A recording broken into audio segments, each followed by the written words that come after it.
আসসালামু আলাইকুম এবং অফুরন্ত শুভকামনা সবার জন্য। সরকার এবং সেনাবাহিনীর প্রতি আস্থা আছে বিএনপির। সরকার এবং সেনাবাহিনীর প্রতি আস্থা আছে বিএনপির। এ কথা বলেছেন আজ শুক্রবার, গতকাল শুক্রবার গুলশানের বিএনপি চেয়ারপারসনের কার্যালয়ে, রাজনৈতিক কার্যালয়ে বিএনপি মহাসচিব জনাব ফখরুল ইসলাম আলমগীর। তিনি বলেছেন সরকার এবং সেনাবাহিনীর প্রতি আস্থা আছে বিএনপির। তিনি আরও বলেছেন যে অন্তর্বর্তীকালীন সরকারের বিভিন্ন সংস্কার কমিশনগুলো যে সংস্কারের সুপারিশ করেছে, যে প্রতিবেদন পেশ করেছে, বিএনপি এগুলো যাচাই বাছাই করে দেখেছে এবং তাতে করে একথা মনে করবার যথেষ্ট কারণ আছে যে সেইখানে সুপারিশগুলোতে আইন এবং প্রশাসনিক বিভাগকে, সরকারের আইন এবং নির্বাহী বিভাগকে দুর্বল করার চেষ্টা করা হয়েছে এবং যার ফলশ্রুতিতে একটি দুর্বল এবং অকার্যকর রাষ্ট্র ব্যবস্থা গড়ে উঠবে।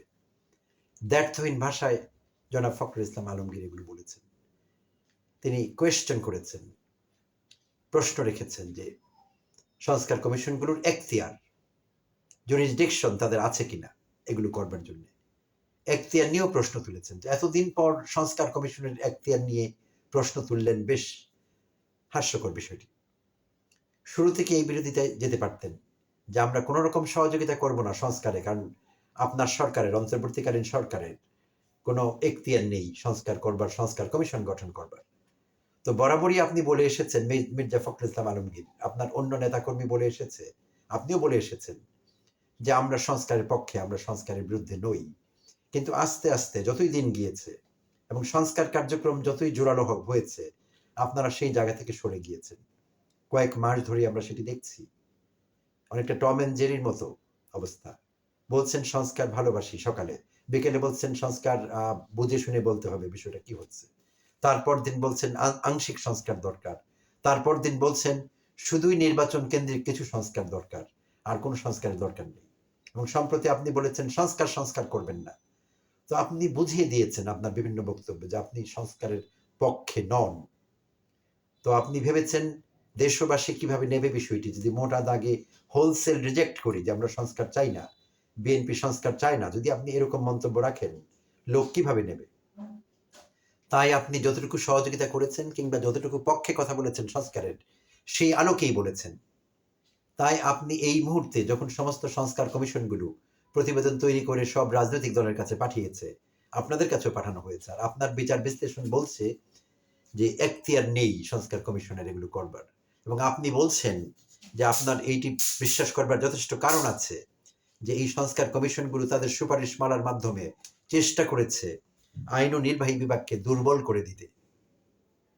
আপনি এই কথা বলেছেন। আপনি বোধহয় ভেবে বলেননি আপনি কি বলছেন।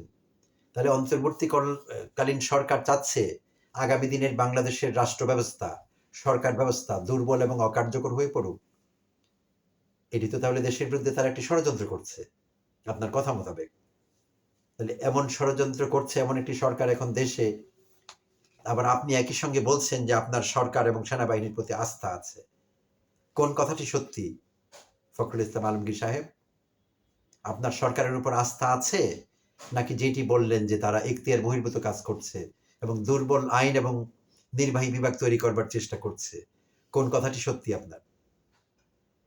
প্রচন্ড রকমের স্ববিরোধিতায় ভুগছেন আপনি আজকাল। আপনি এক সপ্তাহ আগে কি বলেছেন, এক সপ্তাহ পর আপনি সম্পূর্ণ 180 ডিগ্রিতে ঘুরে যাচ্ছেন এবং তার বিপরীত কিছু আপনি বলছেন।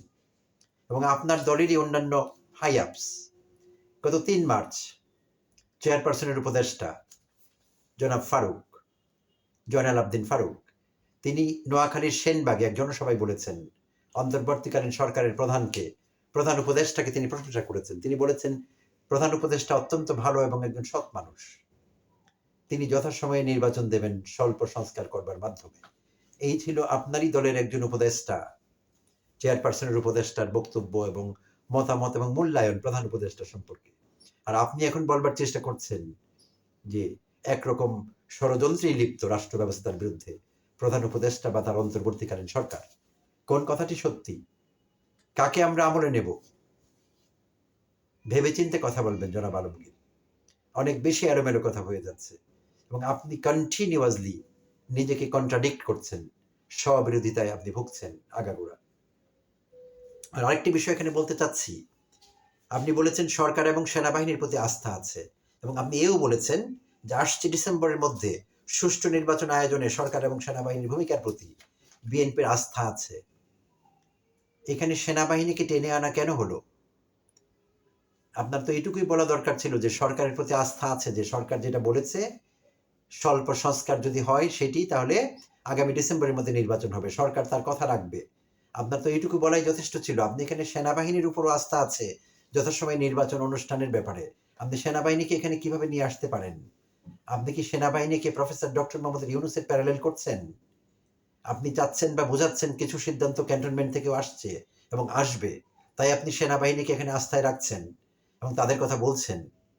অত্যন্ত বালখিল্য কথাবার্তা হচ্ছে মিস্টার আলমগীর। আপনাকে আরো সতর্ক হতে হবে। বিএনপির মতো একটি বড় দলের মহাসচিব পদে আপনি আছেন, সো কথাবার্তা একটু মেপে বলবেন, সাবধানে বলবেন। এই প্রত্যাশা আপনার কাছে আমরা করতেই পারি।